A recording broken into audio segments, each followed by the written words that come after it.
না হচ্ছে এখন মনে তো হচ্ছে কিছু। এই বাবা, এও তো লাল, একদম পুরো লাল। কি চিংড়িটা কে বলতে পারে? যদি কেউ জানেন, কেউ যদি জানেন তবে কমেন্ট করবেন। এটা কি চিংড়ি, লাল পুরো। আবার রাকুডার ক্যাচ।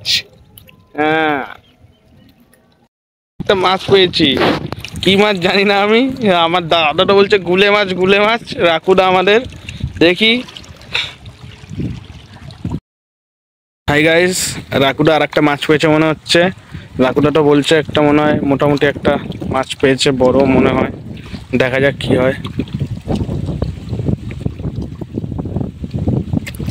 এখনো টেনে যাচ্ছে হুইল, দেখতে যাচ্ছেন। এই এখন উঠেছে মনে হয়, উঠেছে উঠেছে উঠেছে, দেখা যাক কি উঠেছে। এই আবার একটা চিংড়ি, দুটো চিংড়ি একবারে। আবার আজকে আজকে দ্বিতীয় ডবল ক্যাচ, আজকে দ্বিতীয় ডবল ক্যাচ। চলুন রাকুটা একবার থামস আপ দেখে দাও। হ্যাঁ।